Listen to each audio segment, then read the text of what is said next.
ಯೆಶಾಯ 54:17. ನಿನ್ನನ್ನು ಎದುರಿಸಲು ಕಲ್ಪಿಸಿದ ಯಾವ ಆಯುಧವು ಜಯಿಸದು. ಸಾಕು, ಎಲ್ಲರಿಗೂ ಗೊತ್ತಿರೋ ವಾಕ್ಯನೇ ಇದು. ನಿನ್ನನ್ನು ಎದುರಿಸಲು ಕಲ್ಪಿಸಿದ ಯಾವ ನಮ್ಮನ್ನು ಎದುರಿಸೋದಕ್ಕೆ ಆಯುಧಗಳು ಕಲ್ಪಿಸಲ್ಪಡುತ್ತೆ. ನಮ್ಮನ್ನ ಎದುರಿಸೋದಕ್ಕೆ ವಾಕ್ಯ ಹೇಳ್ತದೆ, ನಿನ್ನನ್ನು ಎದುರಿಸಲು ಕಲ್ಪಿಸಿದ ಆಯುಧ. ಯಾಕೆ ಎದುರಿಸಬೇಕು? ನಮ್ಮನ್ನು ಎದುರಿಸೋದಕ್ಕೆ ನಮಗೆ ವಿರುದ್ಧವಾಗಿ ಕಲ್ಪಿಸಿದ ಆಯುಧಗಳು. ಅಂದ್ರೆ ನಾನು ಆಶೀರ್ವಾದವಾಗಿರಬೇಕು, ನಾನು ಮೇಲಾಗಿರಬೇಕು, ನಾನು ಒಳ್ಳೆಯವನಾಗಿರಬೇಕು, ನಾನು ಚೆನ್ನಾಗಿರಬೇಕು, ನಾನು ಆಶೀರ್ವಾದವಾಗಿರ್ಬೇಕು ಅಂತ ನಾವು ಅನ್ಕೊಂಡಾಗ ಇದೆಲ್ಲ ನಡೀಬಾರ್ದು, ಇದೆಲ್ಲ ಆಗ್ಬಾರ್ದು. ಅವಾಗ ನಮಗೆ ವಿರುದ್ಧವಾಗಿ ಯಾರೋ ಕಲ್ಪಿಸ್ತಾರೆ ಒಂದು ಆಯುಧ. ಈ ಆಯುಧ ಯಾವುದು ಅಂದ್ರೆ ನೀವೊಂದು ಪಟ್ಟಿನೇ ಮಾಡಬಹುದು. ನಮಗೆ ವಿರುದ್ಧವಾಗಿ ಅನೇಕ ವಿಧವಾದ ಆಯುಧಗಳು ಕಲ್ಪಿಸಲ್ಪಡುತ್ತೆ.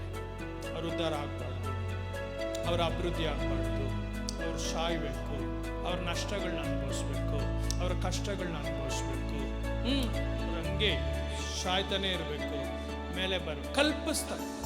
ನಿನಗೆ ವಿರುದ್ಧವಾಗಿ ಕಂಡುಕೊಳ್ಬೇಕು. ನಮಗೆ ವಿರುದ್ಧವಾಗಿ ಯಾವ ಆಯುಧ ಇದೆ, ನಮಗೆ ವಿರುದ್ಧವಾಗಿ ಯಾರಿದ್ದಾರೆ, ನಮ್ಮ ಆಶೀರ್ವಾದಗಳಿಗೆ ತಡೆ ಎಲ್ಲಿಂದ ಬರುತ್ತೆ, ನಮ್ಮ ಆಶೀರ್ವಾದಗಳನ್ನ ಯಾರು ತಡಿತಾ ಇದ್ದಾರೆ, ಇದನ್ನ ನಾವು ಮೊದಲು ತಿಳ್ಕೊಳ್ಬೇಕು. ತಿಳ್ಕೊಂಡು ನಾವೇನ್ ಮಾಡಬೇಕು? ಜಯಿಸೋದು ವಾಗ್ದಾನ. ಅದು ನಮ್ಮ ಜೀವನದಲ್ಲಿ ನೆರವೇರಬೇಕಾದ್ರೆ ಏನ್ ಮಾಡ್ಬೇಕು ಅನ್ನೋದನ್ನ ಸ್ವಲ್ಪ ಮಾತ್ರ ನಾನು ನಿಮ್ಗೆ ಇವತ್ತು ಹೇಳ್ಕೊಟ್ಬಿಟ್ಟು ನಾನು ನಿಮ್ಮನ್ನ ಪ್ರಾರ್ಥನೆ ನಡೆಸ್ತೀನಿ.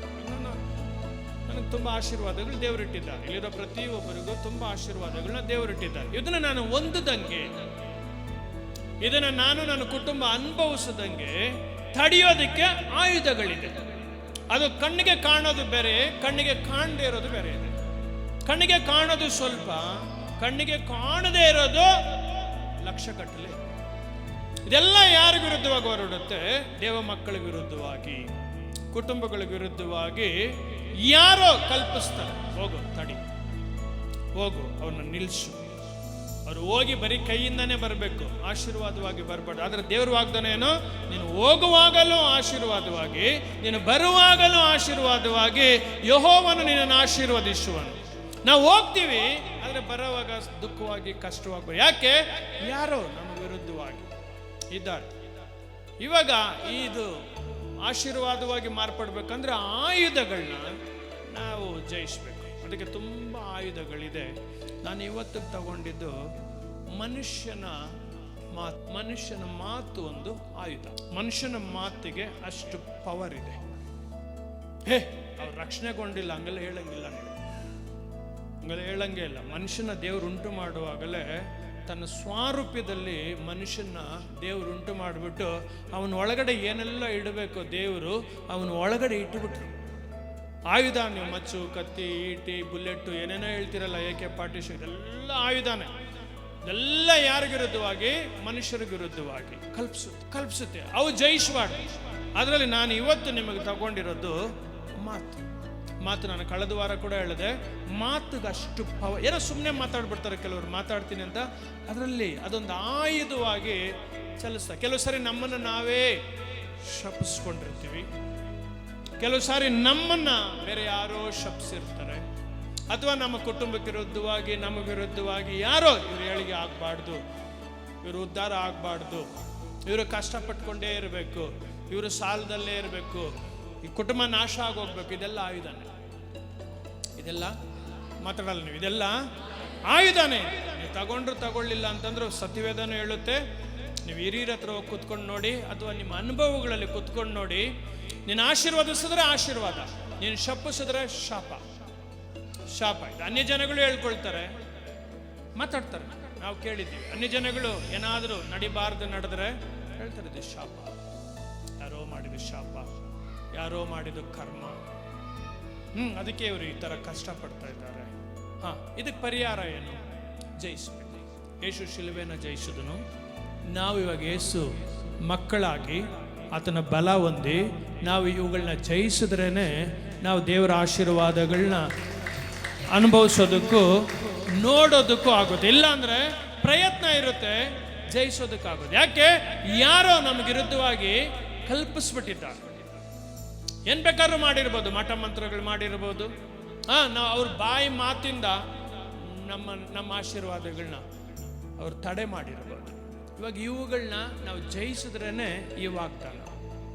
ಜಯಿಸ್ಲಿಲ್ಲ, ಸಾಧಾರಣವಾಗಿ ಬಂದು ನಾನು ಸುಮ್ಮನೆ ಕೂತ್ಕೊಂಡು ಯಾರೋ ಹಾಕಿದ ಬೆಡ್ಶೀಟಲ್ಲಿ ಸ್ವಲ್ಪ ಬಿಸಿ ಮಾಡ್ಕೊಂಡು ಹೋಗ್ತೀನಿ ಅಂದರೆ ನಿಮ್ಮ ಜೀವನ ಹಂಗೆ ಹೋಗ್ತಾ ಇರುತ್ತೆ. ಜಯಿಸಿದ್ರೆ, ಯೇಸು ಹೇಳಿದ್ನು, ನಿಮಗೆ ಲೋಕದಲ್ಲಿ ಸಂಕಷ್ಟ ಉಂಟು, ನಾನು ಲೋಕನ ಜಯಿಸಿದೆ, ನೀವು ಜಯಿಸ್ರಿ. ಜಯಿಸಿದ್ರೇ ಜಯಶಾಲಿಗಳು. ಜಯಿಸ್ಲಿಲ್ಲ ಅಂತಂದ್ರೆ ಸೋಂಬೇರಿಗಳು. ನಾನು ಹೆಣ್ಮಗಳನ್ನ ಕೇಳಿದೆ, ಓಕೆ ಅಮ್ಮ ನಿದ್ದೆ ಬರುತ್ತಾ? ನಿದ್ದೆ ಬರುತ್ತೆ, 8 ಅವರ್ ಮಲಗ್ತೀನಿ. ಓಕೆ, ಸಂತೋಷ, ಆರೋಗ್ಯ ದೇವ್ರು ಕೊಟ್ಟರು, ನೀವು 8 ಅವರ್ ಮಲಗ್ತೀರಿ. ಬೈಬಲ್ ಓದಿ ಮುಗಿಸ್ಬಿಟ್ಟೇನಮ್ಮ? ಇಲ್ಲ, ಇನ್ನೂ ಸ್ವಲ್ಪ ಇದೆ. ಎಷ್ಟು ತಿಂಗಳಾಯ್ತು? 4 ತಿಂಗಳಾಯ್ತು. 4 ತಿಂಗಳಲ್ಲಿ ಏನಾಗಿಲ್ಲ? ನಾವು ಸೋಂಬೇರಿಗಳ? ದೇವ್ರು ಬಿಡುಗಡೆ ಕೊಟ್ಟರು, ಸಾಯೋರನ್ನ ಬದುಕಿಸಿದ್ರು. ಇವಾಗ ಮುಖ್ಯತ್ವ ಯಾವುದು ಕೊಡಬೇಕು? ನೀವು ಮಾತಾಡಲ್ಲ. ದೇವ್ರ ವಾಕ್ಯ ಓದೋದಕ್ಕೆ, ದೇವ್ರ ಸಮ್ಮುಖದಲ್ಲಿ ಕೂರೋದಕ್ಕೆ, ಇನ್ನು ದೇವ್ರ ಕೃಪೆ ಬೇಡೋದಕ್ಕೆ, ಇನ್ನು ದೇವ್ರ ಸಹಾಯ ಬೇಡೋದಕ್ಕೆ, ಇನ್ನು ಆರೋಗ್ಯ ಬೇಡೋದಕ್ಕೆ. 1 ಗಂಟೆ ನಿದ್ದೆನ ಕಡಿಮೆ ಮಾಡ್ಬೋದಾ? ನಾವು ಮಾಡಲ್ಲ. ಹೆಂಗೆ ದೇಶಕ್ಕೆ ಆಶೀರ್ವಾದವಾಗಿರ್ತೀರಿ? ದೇಶಕ್ಕೆ ಆಮೇಲೆ ಹೋಗೋಣ, ಮೊದಲು ನಮ್ಮನೆಗೆ ಆಶೀರ್ವಾದವಾಗಿರ್ಬೇಕಲ್ಲ. ಹೆಂಗೆ ಆಶೀರ್ವಾದವಾಗಿರ್ತೀರಿ? ಅದರಿಂದ ನಿನಗೆ ವಿರುದ್ಧವಾಗಿ ಕಲ್ಪಿಸಿದ ಯಾವ ಆಯುಧವು, ಯಾವ ಆಯುಧ ಅಂದ್ರೆ ಆಯುಧ ಇದೆ. ಯಾರ ವಿರುದ್ಧವಾಗಿ? ಯಾರು ಕಲ್ಪಿಸಿರೋದು? ನನ್ನನ್ನು ನಾನೇ ಶಪಿಸ್ಕೊಂಡು ತುಂಬ ಜನ ಹೆಣ್ಮಕ್ಳನ್ನ ಕೇಳ್ತಾ ಇದ್ದಾರೆ, ಸ್ವಲ್ಪ ಕಷ್ಟ ಆದರೆ ಅಯ್ಯೋ ನಾವು ಹುಟ್ಟಿರೋದೆ. ಕೆಲವು ಸಹೋದರಿಗಳ ಹತ್ರ ಅಥವಾ ಸಹೋದರ ಹತ್ರ ಮಾತಾಡಿ, ಹೆಂಗಿದ್ದೀರಿ? ಆಶೀರ್ವಾದ ಬರಲ್ಲ ಅವ್ರ ಬಾಯಲ್ಲಿ. ನೆಗೆಟಿವ್ ಆಗೇ ಮಾತಾಡ್ತಾರೆ, ಏನೋ ಕಾರಣಗಳು ತುಂಬ ಹೇಳ್ತಾರೆ. ಆಶೀರ್ವಾದನ ಇವರು ಬಾಯಿಂದ ಬರೋದೇ ಇಲ್ಲ. ಹಾಗಾದ್ರೆ ನಮ್ಮ ಬಾಯಿಂದ ನೀನು ಆಶೀರ್ವಾದ ಮಾತಾಡಿದ್ರೆ ನಿನಗೆ ಆಶೀರ್ವಾದ, ನೀನು ಶಾಪನ ಮಾತಾಡಿದ್ರೆ, ದೇವ್ರ ವಾಕ್ಯನೇ ಹೇಳಿ, ನೀವು ಮಾತಾಡಲ್ಲಲ್ರಿ, ನೀವು ಶಾಪನ ಮಾತಾಡಿದ್ರೆ ಶಾಪ. ಯಾಕೆ? ನಮ್ಮ ಬಾಯಲ್ಲಿ ದೇವರು ಜೀವನ ಮರಣನ ಇಟ್ಬಿಟ್ಟಿದ್ದಾರೆ. ನೀನು ಮರಣನ ಮಾತಾಡಿದ್ರೆ ಮರಣನೇ. ನಿನ್ನ ಜೀವ ಅದು ಯಾರಾದರೂ ಸತ್ತೋಗಿದ್ರು ಕೂಡ ನಿನ್ನ ನಂಬಿಕೆ ಹೇಳಬೇಕು, ಇದು ಬದುಕುತ್ತೆ, ಇದು ಬದುಕುತ್ತೆ. ನೀವು ಆಮೇಲೆ ಹೇಳೋವಾಗಲೇ ಗೊತ್ತು, ಇದು ಬದುಕುತ್ತೆ, ಇದಕ್ಕೆ ಜೀವ ಬರುತ್ತೆ, ಇದಕ್ಕೆ ಜೀವ ಬರುತ್ತೆ. ನಾವು ಸೋಲೋದಿಲ್ಲ, ನಾವು ಗೆಲ್ತೀವಿ. ನಮಗೆ ಒಳ್ಳೇದಾಗುತ್ತೆ, ನಮಗೆ ಕೆಟ್ಟದಾಗೋದಿಲ್ಲ. ನೀ ಹೇಳಿದ್ರೆ ಆಶೀರ್ವಾದ ಬಿಡುಗಡೆ ಆಗುತ್ತೆ. ಈ ಆಯುಧಗಳು ನಿಮ್ಮನ್ನ ಜಯಿಸೋದಿಲ್ಲ. ನೀವು ಯಾವಾಗ ಬರೀ ಸೋಲ್ನ ಮಾತಾಡ್ತೀರಿ, ಸೋಲೆ ಆಗುತ್ತೆ. ವಿರುದ್ಧವಾಗಿ ತುಂಬ ಜನ ನಮಗೆ ವಿರುದ್ಧವಾಗಿ ಇರುತ್ತೆ. ಎಲ್ಲ ವಿವರಿಸ್ಕೊಂಡು ಹೋದ್ರೆ ನೀವು ಊಹಿಸ್ಕೊಳ್ಳಿ. ಮಾತು ಒಂದು ಆಯುಧ. ಅಥವಾ ನಮ್ಮ ಪಿತೃಗಳು ಆ ಶಾಪನ ನಮಗೆ ಬಿಟ್ಟೋಗಿರ್ಬಾರ್ದು, ಬರೀ ಶಾಪನ ಮಾತಾಡಿ ಹೇಳಿರ್ತಾರೆ. ಇವತ್ತು ಅನೇಕ ತಂದೆ ತಾಯಿಗಳು ಸ್ವಲ್ಪ ಅವ್ರಿಗೆ ಮನಸ್ಸು ಕಷ್ಟ ಆಗ್ಬಿಟ್ರೆ, ನೀನು ಉದ್ಧಾರ ಆಗಲ್ಲ ಹೋಗು, ನಿಂಗೆ ಒಳ್ಳೇದಾಗಲ್ಲ ಹೋಗು, ನಿನ್ನ ದಾರಿಯಲ್ಲಿ ಸತ್ತೋಗ್ತೀಯ ಹೋಗು. ಇದೆಲ್ಲ ಶಾಪ, ಆಯುಧ. ಇದೆಲ್ಲ ಆಯುಧ. ಇದು ಯಾರ ವಿರುದ್ಧವಾಗಿ ಕಲ್ಪಿಸಲ್ಪಟ್ಟಿದೆ? ಸಂಬಂಧಪಟ್ಟವರಿಗೆ.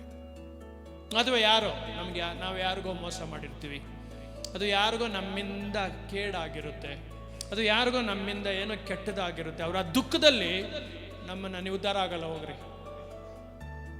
ಇದು ನಮ್ಮ ವಿರುದ್ಧವಾಗಿ ಕಲ್ಪಿಸುವ ಆಯುಧ. ಮಾತಾಡ್ಬೇಕು ನೀವು, ಆಯುಧ. ಈ ಆಯುಧಗಳು ಇವಾಗ ಏನಾಗ್ತಾ ಇದೆ? ನಮಗೆ ವಿರುದ್ಧವಾಗಿ, ನಮ್ಮ ಆಶೀರ್ವಾದಗಳ ವಿರುದ್ಧವಾಗಿ ಕಾರ್ಯ ಮಾಡ್ತಾ ಇರುತ್ತೆ. ನಾವು ನಂಬಿಕೆ ದೇವರ ಮೇಲೆ ಇಟ್ಟಿದ್ದೀವಿ, ಆ ನಂಬಿಕೆಯಲ್ಲಿ ಜೀವಿಸ್ತಾ ಇದ್ದೀವಿ, ಆದರೆ ಜಯಶಾಲಿಗಳಾಗ್ತಾ ಇಲ್ಲ. ಯಾಕೆ? ಯಾರೋ ಗಂಡ ಹೆಂಡತಿನ ಶಪಿಸಿರ್ತಾನೆ, ನೀನು ಕಟ್ಕೊಂಡು ನಾನು ಹಿಂಗಾಗೋದೆ. ಅಥವಾ ಹೆಂಡತಿ ಗಂಡನ ಶಪಿಸಿರ್ತಾಳೆ, ನೀನು ಕಟ್ಕೊಂಡು ನಾನು ಹಿಂಗಾಗೋದೆ. ಈ ಆಯುಧ ಏನ್ ಮಾಡ್ತಾ ಇರ್ತದೆ? ನಮ್ಮ ಆಶೀರ್ವಾದಗಳನ್ನ, ನಮ್ಮ ಆಯುಷ್ ಕಾಲನ ಕೂಡ ಅನೇಕರು ಅರ್ಧ ಆಯುಷ್ಯಕ್ಕೆ ಸತ್ತೋಗೋದು. ಯಾಕಪ್ಪ ಅಂತಂದ್ರೆ ಶಾಪ. ದೇವರ ಮನುಷ್ಯನಿಗೆ ಇಟ್ಟಿರೋದು ದೀರ್ಘ ಆಯುಷ್ಯ. ನೀವು ಕೀರ್ತನೆ 128 6ನೇ ವಾಕ್ಯ ಓದ್ಕೊಳ್ಳಿ, ಓದ್ಬಿಡಿ ಯಾರಾದ್ರೂ ಒಬ್ರು. ಕೀರ್ತನೆ 128 6. ಕೀರ್ತನೆ 128 6. ಇವತ್ತು ಬಂದವ್ರಿಗೆ ಒಳ್ಳೆ ಆಲೋಚನೆಗಳು ಸಿಗ್ತಿದೆ. ಕೀರ್ತನೆ 128 6. ಮಕ್ಕಳನ್ನು ಕಾಣುವವನಾಗು, ಮಕ್ಕಳನ್ನು ಕಾಣುವವನಾಗು. ಮಕ್ಕಳನ್ನು ಕಾಣುವ ಅಂದ್ರೆ ತಾತನೂ ಆಗ್ಬೇಕು, ಮುತ್ತಾತನೂ ಆಗ್ಬೇಕು. ಇದು ದೀರ್ಘಾಯುಷ್ಯ. ಓದ್ಬಿಡಮ್ಮ ಅದನ್ನ. ಮಕ್ಕಳನ್ನು ಕಾಣುವವನಾಗು, ಇಸ್ರಾಯೇಲರಿಗೆ ಶುಭವಾಗಲಿ. ಶುಭವಾಗಲಿ. ನಾವೇ ಯೇಸು ಕ್ರಿಸ್ತನ ರಕ್ತದಲ್ಲಿ ರಕ್ಷಣೆಗೊಂಡ ಇಸ್ರಾಯೇಲರು ನಾವು. ನಮಗೆ ಶುಭನೂ ಇರಬೇಕು, ಮಕ್ಕಳನ್ನ ನೋಡಬೇಕು. ಎಲ್ಲಿ ನೋಡ್ತಾ ಇದಾರೆ? ಎಷ್ಟು ಜನ ನೋಡ್ತಾ ಇದ್ದಾರೆ? ನೋಡಿದ್ರೆ ಸಂತೋಷ, ನೋಡಲಿಲ್ಲ ಅಂತಂದರೆ ಅಲ್ಪಾಯುಷ್. ಅದಕ್ಕಿಂತ ಇನ್ನೊಂದು ಹೆಜ್ಜೆ ಹೋಗ್ಬಿಟ್ಟು, ದೇವರೇ ಇನ್ನೂ ಒಂದು ತಲೆಮಾರನ್ನ ನೀವು ಹಾಕ್ಕೋಬೇಕಲ್ಲಿ, ನನಗೆ ದೀರ್ಘಾಯುಷ್ ಕೊಡಪ್ಪ, ನನಗೆ ಅದ್ದಿಗೆ ಬರುವಂತೆ ಯೌವನ ಕೊಡಪ್ಪ, ನನ್ನ ಕಾಲಗಳನ್ನ ಜಿಂಕೆ ಕಾಲಗಳಂತೆ ಮಾಲ್ಪಡಿಸಪ್ಪ, ನಾನು ಲೋಕದ ಕಟ್ಟ ಕಡೆವರೆಗೂ ಹೋಗ್ಬೇಕಪ್ಪ, ನನ್ನ ಆಶೀರ್ವಾದದ ನಿಧಿಯಾಗಿರ್ಬೇಕಪ್ಪ, ಆಶೀರ್ವಾದಿಸಪ್ಪ ಅಂದ್ರೆ ಆಶೀರ್ವಾದಿಸ್ತಾನೆ. ಹಾಗಾದ್ರೆ ಯಾರೋ ನಮಗೆ ವಿರುದ್ಧವಾಗಿ ಮಾತಾಡುವಾಗ ಇದು ನಮಗೆ ಆಯುಧವಾಗಿ ಏನು ಮಾಡುತ್ತೆ, ನಮ್ಮ ಪ್ರಯತ್ನ ಇರುತ್ತೆ, ಅವು ಸಫಲ ಆಗಲ್ಲ.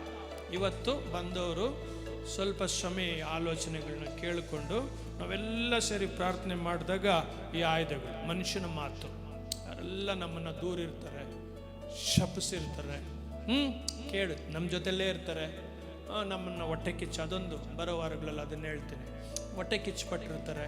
ಇದೆಲ್ಲ ಏನು ಮಾಡುತ್ತೆ ಅಂದರೆ ನಮ್ಮ ಏಳಿಗೆ, ನಮ್ಮ ಅಭಿವೃದ್ಧಿನ ತಡೆಯುತ್ತೆ. ಇವಾಗ ಈ ವಾಗ್ದಾನ ನಮ್ಮ ಜೀವನದಲ್ಲಿ ನೆರವೇರಬೇಕಂದ್ರೆ ಯೇಸು ಹೇಳಿದ್ರು, ನಾನು ಜಯಿಸಿದ್ದೀನಿ, ನೀವು ಜಯಿಸಬೇಕು. ಅನೇಕರಿಗೆ ಜಯಿಸೋದಂದ್ರೆ ಸ್ವಲ್ಪ ಕಷ್ಟ.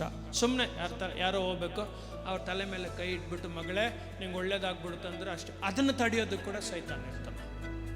ಈ ವಾಗ್ದಾನಗಳನ್ನ ತಡೆಯೋದಕ್ಕೆ ಕೂಡ ಸೈತಾನ ಇರ್ತಾನೆ. ಕೇಳಿರ್ತೀರಿ, ವಾಗ್ದಾನಗಳು ಕೇಳಿರ್ತೀರಿ, ಆಲೋಚನೆಗಳು ಕೇಳಿರ್ತೀರಿ, ನೆರವೇರೋದಿಲ್ಲ. ಅವಾಗ ನೀವೇನು ಮಾಡ್ತೀರಿ, ಅಯ್ಯೋ ಆ ಪಾಸ್ಟ್ರು ಸರಿಯಿಲ್ಲ, ಇನ್ನೊಂದು ಪಾಸ್ಟ್ರ್ ಹತ್ರ ಹೋಗೋಣ, ಆ ಪಾಸ್ಟ್ರು ಆ ಸಭೆ ಸರಿಯಿಲ್ಲ, ನಾವು ಇನ್ನೊಂದು ಚರ್ಚ್ಗೆ ಹೋಗೋಣ. ನಿಮಗೆ ವಿರುದ್ಧವಾಗಿ ತಡೆಗಳಿದೆ, ನಿಮ್ಮನ್ನು ಯಾರೋ ತಡೀತಾ ಇದ್ದಾರೆ, ನೀವು ಅವುಗಳನ್ನ ಜಯಿಸಬೇಕು, ಅವುಗಳನ್ನ ಕ್ಯಾನ್ಸಲ್ ಮಾಡಬೇಕು. ಯೇಸು ರಕ್ತದಲ್ಲಿ ನೀವು ಅವುಗಳನ್ನೆಲ್ಲ ಕ್ಯಾನ್ಸಲ್ ಮಾಡಿಬಿಟ್ರೆ ಅಭಿವೃದ್ಧಿ ನಿಮ್ಮನ್ನು ಹಿಂಬಾಲಿಸ್ಕೊಂಡು ಬರುತ್ತೆ. ಜ್ಞಾನೋಕ್ತಿಗಳು 26:2 ವಾಕ್ಯ, 26:2. ಜ್ಞಾನೋಕ್ತಿಗಳು 26:2. ಬೇಗ ಮುಂದೆ ಇರೋರು ಯಾರಾದರೂ ತೆಗೆದ್ರು ಬೇಗ ಓದ್ಬೋದು.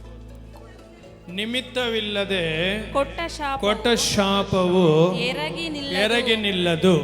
ವಾಕ್ಯ ಹೇಳುತ್ತೆ ಕಾರಣ, ಅಲ್ಲಿ ನಿಮಿತ್ತ ಅಂತ ಇದೆಯಲ್ಲ, ಅಲ್ಲಿ ಕಾರಣ ಅಂತ ಹಾಕೊಳ್ಳಿ. ಕಾರಣವಿಲ್ಲದೆ ಕೊಟ್ಟ ಶಾಪ ಎರಗಿ ನಿಲ್ಲೋದಿಲ್ಲ. ಅಂದ್ರೆ ಶಾಪಕ್ಕೆ ಕಾರಣ ಇರುತ್ತೆ. ಒಬ್ಬರು ಶಪಿಸಿದ್ರೆ, ಯಾರಿಗೋ ಒಬ್ರಿಗೆ ಮೋಸ ಮಾಡಿರ್ತೀರಿ, ಯಾರಿಗೋ ಒಬ್ರಿಗೆ ಅನ್ಯಾಯ ಮಾಡಿರ್ತೀರಿ, ಯಾರಿಗೋ ಒಬ್ರಿಗೆ ನಮ್ಮಿಂದ ತೊಂದರೆ ಆಗಿರುತ್ತೆ. ಅದು ಮನೆಯವರಾಗ್ಬೋದು, ಅದು ಹೊರಗಡೆಯವರಾಗ್ಬೋದು. ಕಾರಣ ಇದ್ದು ಯಾರಾದರೂ ನಮ್ಮನ್ನು ಶಪಿಸಿದ್ರೆ ಆ ಶಾಪ ನಮ್ಮ ವಿರುದ್ಧವಾಗಿ ಎರಗಿ ನಿಲ್ಲುತ್ತೆ. ಇವಾಗ ನೋಡ್ಕೋಬೇಕು, ನನಗೆ ಶಾಪ ಇದೆ, ಇವಾಗ ಆ ಶಾಪದಿಂದ ಬಿಡುಗಡೆ ಬೇಕು. ಅದಕ್ಕೆ ಇವಾಗ ಯೇಸು ನಾಮದಲ್ಲಿ ನಾವೇನು ಮಾಡಬೇಕು, ಇವುಗಳನ್ನ ಕ್ಯಾನ್ಸಲ್ ಮಾಡಬೇಕು ನಮ್ಮ ಪ್ರಾರ್ಥನೆಗಳಲ್ಲಿ. ಅದಕ್ಕೆ ಉಪವಾಸ ಪ್ರಾರ್ಥನೆ ಸಹಾಯ ಮಾಡುತ್ತೆ. ಅದಕ್ಕೆ ಉಪವಾಸ ಪ್ರಾರ್ಥನೆ ಒಂದು ಶಕ್ತಿ, ಉಪವಾಸ ಒಂದು ಶಕ್ತಿ. ಬರೀ ಉಪವಾಸ ಮಾಡಿದ್ರೆ ಶರೀರಕ್ಕೆ ಉಪವಾಸ ಆಗುತ್ತೆ. ನೀವು ಉಪವಾಸ ಮಾಡಿ ಪ್ರಾರ್ಥನೆಗಳಲ್ಲಿ ನನ್ನ ಆಶೀರ್ವಾದ ಯಾಕೆ ತಡೆ ಆಗ್ತಾ ಇದೆ, ನನ್ನ ಆಶೀರ್ವಾದ ಎಲ್ಲಿ ತಡೆ ಆಗ್ತಾ ಇದೆ, ನನ್ನ ಆಶೀರ್ವಾದನ ಯಾರು ತಡೆ ಆಗ್ತಾ, ಯಾವ ಆಯುಧ ನಮಗೆ ವಿರುದ್ಧವಾಗಿದೆ, ಅದು ಮಾಟ ಮಂತ್ರನ ಅಥವಾ ಮನುಷ್ಯರ ಮಾತಾ, ನೀವು ಅದನ್ನು ನೋಡಿ ಯೇಸು ಹತ್ರ ಹೋಗಿ, ಯೇಸಬ್ಬಾ ನನಗೆ ವಿರುದ್ಧವಾಗಿ ಕಲ್ಪಿಸಿದ ಯಾವ ಆಯುಧಗಳು ಜಯಿಸಬಾರದು ಯೇಸುವಿನ ನಾಮದಲ್ಲಿ. ನೀವು ತಿರುಗಿ ನೀವು ಮಾತಾಡಿದಾಗ ಆ ಆಯುಧಗಳೇನಾಗುತ್ತೆ, ಸೋತು.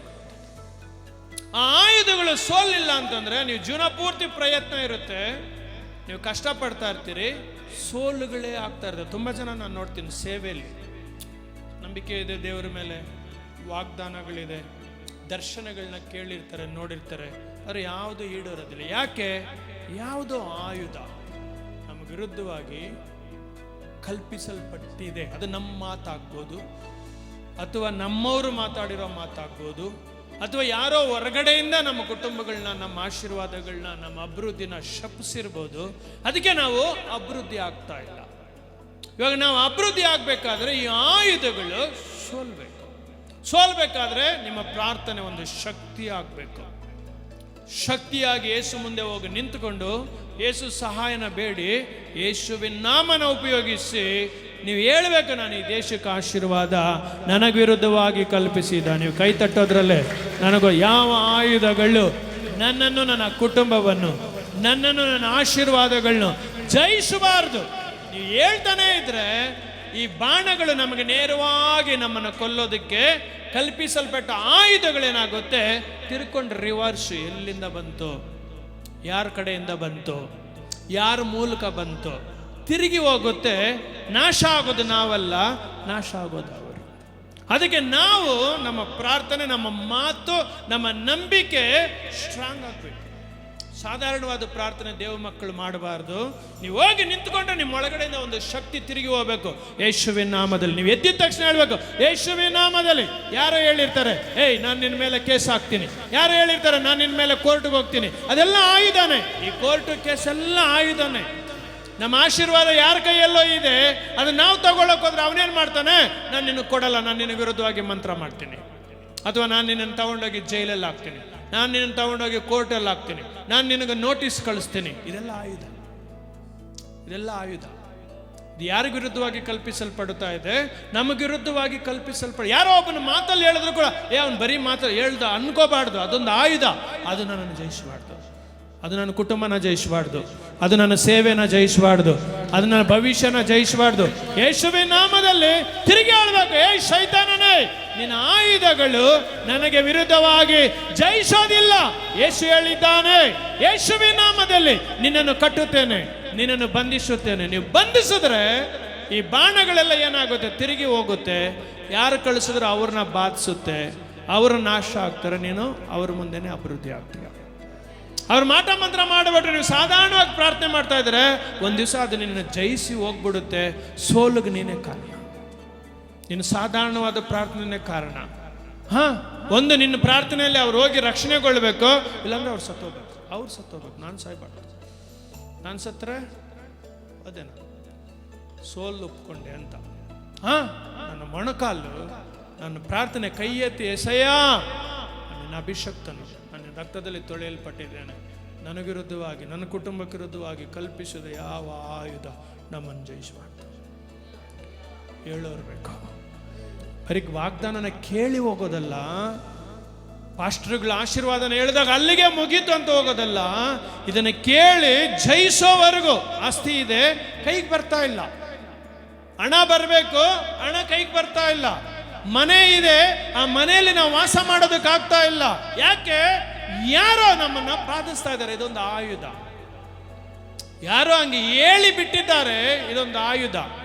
ಇದನ್ನ ನಾವು ಜಯಿಸಬೇಕಾದ್ರೆ ಇವಾಗ ವಾಗ್ದಾನ ಇದೆ, ಆ ವಾಗ್ದಾನನ ಹಿಡ್ಕೊಂಡು ಯೇಸು ನಾಮದಲ್ಲಿ ಜಯ ಹೊಂದವರೆಗೂ ಬಿಡಬಾರ್ದು. ನಮ್ಮ ವಿರೋಧಿಗಳು ನಮ್ಮ ಮುಂದೆ ಸೋಲೋದನ್ನ ನಾವು ನೋಡಬೇಕು, ನಾವು ಸೋಲೋದನ್ನ ನಮ್ಮ ವಿರೋಧಿಗಳು ನೋಡಬಾರದು. ನಿನಗೆ ವಿರುದ್ಧವಾಗಿ ಕಲ್ಪಿಸಿದ ಯಾವ ಆಯುಧ ನಿನ್ನನ್ನು ಜಯಿಸೋದಿಲ್ಲ ಅಂದ್ರೆ ನಾನೇ ನೋಡಬೇಕು. ಯೇಸುಗೆ ಹೇಳೋದಕ್ಕಾಗುತ್ತೆ. ಯೇಸು ವಿರುದ್ಧವಾಗಿ ತುಂಬಾ ಆಯುಧಗಳಿತ್ತು, ತುಂಬಾ ವಿರುದ್ಧವಾಗಿ ಕಲ್ಪಿಸ್ತಾ ಇದ್ರು ಯೇಸುನ. ಯೇಸು ಏನಕ್ಕೆ ಬಂದನೋ ಅದನ್ನು ನೆರವೇರಿಸಿ ಹೋದನು. ಹಾಗೆ ಶಿಷ್ಯರು, ಹಾಗೆ ಇವತ್ತು ಬೆಳೆಯೋ ಮಕ್ಕಳು, ಹಾಗೆ ಬೆಳೆಯೋ ಸೇವಕರು. ನಿನ್ನ ಹೆಂಡತಿ ಗಂಡನಿಗೆ ವಿರುದ್ಧವಾಗಿ ಯಾವುದೋ ಒಂದು ಆಯುಧ, ಅದನ್ನ ತಿಳ್ಕೋಬೇಕು. ವಾಕ್ಯ ಹೇಳುತ್ತೆ, ಗಂಡ ಹೆಂಡತಿ ಇಬ್ಬರು ಒಂದೇ ಶರೀರ, ಅವರಿಬ್ಬರು ಬೇರೆ ಬೇರೆ ಅಲ್ಲ. ನೀವು ಬೇರೆ ಬೇರೆ ಆಗಿದ್ರೆ ನಿಮ್ಮನ್ನು ಯಾವುದೋ ಒಂದು ಆಯುಧ ನಿಮ್ಮನ್ನು ಬೇರ್ಪಡಿಸಿದೆ, ನಿಮ್ಮನ್ನು ಬೇರ್ಪಡಿಸ್ತಾ ಇದೆ, ನಿಮ್ಮನ್ನು ದೂರ ಮಾಡ್ತಾ ಇದೆ. ಇದನ್ನು ನೋಡಿಕೊಂಡು ನೀವು ಹೇಳ್ಬೇಕು, ಯೇಸುವಿನ ನಾಮದಲ್ಲಿ ದುರಾತ್ಮನೇ, ನಾನು ನನ್ನ ಗಂಡ, ನಾನು ನನ್ನ ಹೆಂಡತಿ ಒಂದೇ ಶರೀರ. ಮರಣ ನಮ್ಮನ್ನು ಬೇರ್ಪಡಿಸಬೇಕು, ಬೇರೆ ಯಾವುದು ನಮ್ಮನ್ನು ಬೇರ್ಪಡಿಸಬಾರದು. ನಾವಿಬ್ಬರು ಯೇಸುವಿನ ನಾಮದಲ್ಲಿ ಜೀವಿಸುತ್ತೇವೆ. ನೀವು ಹೇಳಿ ಅವನ್ನ ಓಡಿಸಬೇಕು. ಓಡಿಸಿದ್ರೆ ಜಯ. ಅವನ್ನ ಜಯಿಸಬೇಕಾದ್ರೆ ಅದಕ್ಕೂ ಬಲ ಬೇಕು. ಸುಮ್ಮನೆ ಬರೀ ಬಾತಿಂದ ನಾನು ಓಡ್ತೀನಿ ಅಂತಂದ್ರೆ ಅವನಿನ್ನೂ ಸ್ವಲ್ಪ ಸ್ಟ್ರಾಂಗ್ ಆಗ್ತಾನೆ, ಅವನಿನ್ನೂ ಒಂದು ಸ್ವಲ್ಪ ಬಲವಂತಾನೆ. ಕಳಿಸೋರು ಅವನು ಇನ್ನೂ ಸ್ವಲ್ಪ ಬಲಪಡಿಸ್ಬಿಟ್ಟು ಹೋಗವನ್ನ ನಿರ್ನಾಮ ಮಾಡಿ ಬಾ, ಅವನ ಕೊಂದು ಬಾ, ಸಾಯಿಸಿ ಬಾ ಹೇಳಿ ಕಳಿಸ್ತಾರೆ. ಅವು ಇನ್ನೂ ಸ್ಟ್ರಾಂಗ್ ಆಗಿ ಬರ್ತವೆ, ಬಂದು ನಮ್ಗೆ ವಿರುದ್ಧವಾಗಿ ಹೋರಾಡ್ತವೆ. ಈ ಆಯುಧಗಳನ್ನ ಜಯಿಸಬೇಕಾದ್ರೆ ಬರೀ ಬಾಯಿ ಮಾತಿಂದಲ್ಲ, ಬಲ. ನಿನಗೆ ವಿರುದ್ಧವಾಗಿ ಕಲ್ಪಿಸಿದ ಯಾವ ಆಯುಧವು ಜಯಿಸೋದಿಲ್ಲ. ಹಾಗೆ ಇದೆ ವಾಕ್ಯ, ಆಯುಧವು ಜಯಿಸಬಾರ್ದು. ಇವಾಗ ನೀವು ತೀರ್ಮಾನ ಮಾಡಬೇಕು, ಜಯಿಸಬಾರ್ದು. ನೀನು ಸಾಧಾರಣವಾಗಿದ್ರೆ, ನೀನು ಮನುಷ್ಯನ ಆಲೋಚನೆಗಳಲ್ಲಿದ್ದರೆ, ಮಾನಸಿಕವಾಗಿದ್ದರೆ ಸುಮ್ಮನೆ ಜಯಿಸಿ ಹೋಗುತ್ತೆ. ನಿನ್ನನ್ನು ನೀನು ಬಲಪಡಿಸಿಕೊಂಡು ನೀನು ದೃಢವಾಗಿ ನಿಂತು ಯೇಸು ನಿನ್ನೊಳಗಡೆ ಇದ್ರೆ ಧೈರ್ಯವಾಗಿ, ಯೇಸುವಿನ ನಾಮದಲ್ಲಿ ಲೋಕದಲ್ಲಿರುವವನಿಗಿಂತ ನನ್ನೊಳಗಡೆ ಇರುವ ಯೇಸು ದೊಡ್ಡವನು, ಈ ಆಯುಧಗಳು ನನ್ನನ್ನು ಜಯಿಸೋದಿಲ್ಲ. ನೀವು ಹೇಳ್ಬೇಕು, ಯೇಸುವಿನ ನಾಮದಲ್ಲಿ ಜಯಿಸಬಾರ್ದು. ನೀವು ಹೇಳಿದ್ರೆ ಕ್ಯಾನ್ಸಲ್ ಆಗುತ್ತೆ. ನೀವು ಹೇಳಲಿಲ್ಲ ಅಂತಂದ್ರೆ ಅವು ನೀವು ಸಾಯೋವರೆಗೂ ಹೋರಾಡ್ತಿರುತ್ತೆ. ನಾಳೆ ಅದು ನಿಮ್ಮ ಮಕ್ಕಳಿಗೆ ವಿರುದ್ಧವಾಗಿ ಕೂಡ ಹೋರಾಡ್ತಿರುತ್ತೆ. ನೀವು ಪಟ್ಟಿದ್ದ ಕಷ್ಟನೇ ನಿಮ್ಮ ಮಕ್ಕಳು ಪಡ್ತಾರೆ, ಅವ್ರ ಮಕ್ಕಳು ಪಡ್ತಾರೆ. ನೀನು ಜಯಶಾಲಿ ಆದರೆ ನಿನ್ನ ಮೂಲಕ ನಿನ್ನ ಮಕ್ಕಳಿಗೂ ಅವರ ಮುಂದಿನ ತಲೆಮಾರುಗಳಿಗೂ ಅವರು ಜಯಶಾಲಿಗಳಾಗಿ ಮಾರ್ತಿರ್ತಾರೆ. ಯೇಸು ಶಾಪನ ಆಶೀರ್ವದಿಸೋ ದೇವರು.